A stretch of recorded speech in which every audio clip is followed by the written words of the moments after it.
দেশের এয়ারপোর্টগুলোতে নিরাপত্তা ব্যবস্থা আরও বাড়াতে নিজস্ব বাহিনী গঠন করতে চায় মধ্যে এ বিষয়ে একটি রূপরেখা তৈরি করেছে সংস্থাটি। প্রস্তাব অনুযায়ী বাংলাদেশ এয়ারপোর্ট সিকিউরিটি ফোর্স নামের এই বাহিনী হবে অত্যাধুনিক প্রশিক্ষণপ্রাপ্ত। ইন্টারন্যাশনাল সিভিল অর্গানাইজেশনের প্রত্যয়ন পাওয়ার পর বিশেষ এই বাহিনীর সদস্যরা দেশের সকল বিমানবন্দরের গুরুত্বপূর্ণ প্রবেশ পয়েন্টে নিরাপত্তার দায়িত্ব পালন করবেন। বিমানবন্দরের নিরাপত্তায় নতুন বাহিনী গঠনের জন্য ইতিমধ্যেই মন্ত্রণালয়ে একটি প্রস্তাব পাঠিয়েছে বেবিচক। প্রস্তাব অনুযায়ী এয়ারপোর্ট সিকিউরিটি ফোর্সের মোট জনবল হবে 10,632 জন। এর 70% নেওয়া হবে বিমান বাহিনী থেকে, বাকি 30% বেবিচক ও অন্যান্য সংস্থা থেকে সংযুক্ত করা হবে। আমাদের এয়ারপোর্ট হচ্ছে একটা কেপিআই, কি পয়েন্ট ইনস্টলেশন। সেখানে অনেক ধরনের সিকিউরিটি থ্রেট থাকে। সেই সিকিউরিটি থ্রেট মিটিগেট করার জন্য আমাদের একটা প্রচারে এয়ারপোর্ট সিকিউরিটি ফোর্স ফোর্স করি, যেটা আউটার সাইডে যে আমাদের এন্ট্রি পয়েন্টসগুলো আছে, মেইন এন্ট্রি পয়েন্ট, সেগুলো যদি আমরা আর্ম গার্ডেড থাকে তাহলে আমাদের নিরাপত্তার ব্যাপারটা ঝুঁকিটা অনেকাংশে কমে আসে। তো এই জিনিসটা বিবেচনা করে আমরা চেষ্টা করেছি যে একটা সিকিউরিটি যদি আমরা থাকি।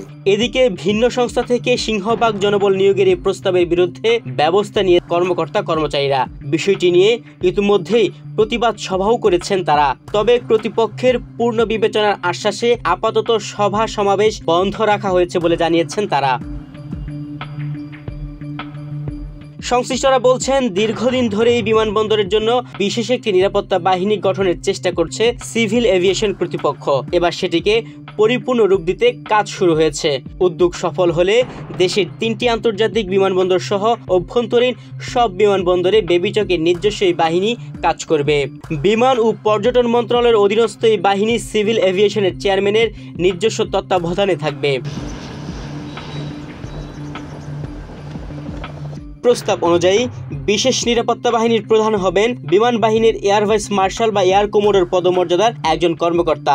তার পদবি হবে মহাপরিচালক। সেই সাথে থাকবেন 4 জন অতিরিক্ত মহাপরিচালক, তারা এয়ার কমোডোর বা গ্রুপ ক্যাপ্টেন পদমর্যাদার হবেন। পরিচালক থাকবেন মোট 3 জন, তারা উইং কমান্ডার পদমর্যাদার হবেন। প্রস্তাবিত মোট জনবলের মধ্যে শাহজালাল আন্তর্জাতিক বিমানবন্দরের দায়িত্বে থাকবে 5,167 জন, আর সিলেটের উসমানী, চট্টগ্রামের শাহ আমানত এবং কক্সবাজার বিমানবন্দরে 959 জন করে মোট 2,877 জন দায়িত্ব পালন করবেন। এছাড়া অভ্যন্তরীণ 4টি বিমানবন্দর যশোর, রাজশাহী, বরিশাল ও সৈয়দপুরের দায়িত্বে থাকবেন 560 জন করে মোট 2,240 জন। নাম্বার 1 হচ্ছে যে আমাদের মেইন প্রচেষ্টা থাকবে এভিয়েশন সিকিউরিটিকে সর্বোচ্চ পর্যায়ে উঠে আনা। এখন আমাদের সদস্য সংখ্যা আছে 16 থেকে 17। আমাদের অনেকগুলো এয়ারপোর্ট আছে, আপনি জানেন, ঢাকা আছে, চিটং, সিলেট, বরিশাল, রংপুর, যশোর। তো ওই প্রত্যেকটা এয়ারপোর্টকে মিললে আমাদেরকে মেনটেন করতে হয় অল দিস এয়ারপোর্ট। সো এই এয়ারপোর্টে আমাদের সদস্য সংখ্যা, এভিয়েশন সিকিউরিটির সংখ্যা আরও বাড়াতে হবে।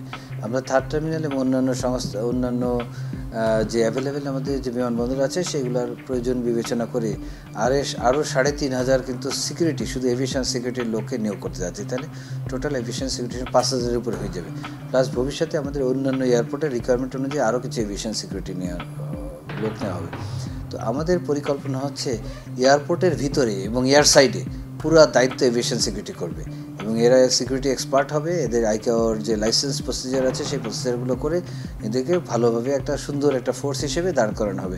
সরকারের অনুমোদন পেলে 3 ধাপে জনবল নিয়োগ করা হবে। এর মধ্যে প্রথম ধাপে 3,894 জন, দ্বিতীয় ধাপে 3,407 জন এবং তৃতীয় ধাপে 3,331 জন নিয়োগ পাবেন। নতুন ফোর্স গঠনের প্রস্তাবনায় মোট খরচ ধরা হয়েছে প্রায় 400 কোটি টাকা। এর মধ্যে প্রথম ধাপে 175 কোটি টাকা, দ্বিতীয় ধাপে 114 কোটি টাকার বেশি এবং তৃতীয় ধাপে প্রায় 108 কোটি টাকা ব্যয় করা হবে। বাহিনীর সদস্যদের বেতন ভাতা, যানবাহন ও আনুষঙ্গিক সরঞ্জামের জন্য এই ব্যয় ধরা হয়েছে। নতুন বাহিনী ও এর জনবল কাঠামো এখনও প্রস্তাবনা পর্যায়ে রয়েছে বলে জানিয়েছেন এয়ার ভাইস মার্শাল মোহাম্মদ মঞ্জুর কবির ভূঁইয়া। যেটার ভিতরে আপনি বললেন 70%, 30%, এটা একটা ইনিশিয়াল প্রস্তাবনা। তো যখন আলোচনা হবে 30% কিন্তু আমাদের এভিয়েশন সিকিউরিটিও থাকবে। তাহলে ওনাদের ওখানেও বেড়ে যাচ্ছে, এখানেও বেড়ে যাচ্ছে, তাহলে কিন্তু ওভারঅল কিন্তু ওনারা বেনিফিটেড হচ্ছে। উপরে পজিশন ওনাদের সাথে আমি কথা বলেছি। আর আর এই এটা তো একটা প্রস্তাবনার ভিতরে অনেক চেঞ্জ আসবে, কত পার্সেন্ট কী হবে না হবে, কোথা থেকে আসবে, এগুলো তো অনেক আলাপ আলোচনার ব্যাপার আছে। সেই আলাপ আলোচনা করে একটা পর্যায়ে আসলে যখন সবাই মিলে করব, সবাই মিলে হবে, তখন কোনো ডিসস্যাটিসফ্যাকশনের কোনো ব্যাপার নেই। এখানে আমরা সবাই মিলে একসাথে মিলে এটা করার চেষ্টা করব। নিরাপত্তার জন্য নতুন বাহিনী গঠন করা হলে বিমানবন্দরে বর্তমানে দায়িত্বরত সকল সংস্থার কর্মকাণ্ড চলমান থাকবে বলেও জানান বিবেচক চেয়ারম্যান।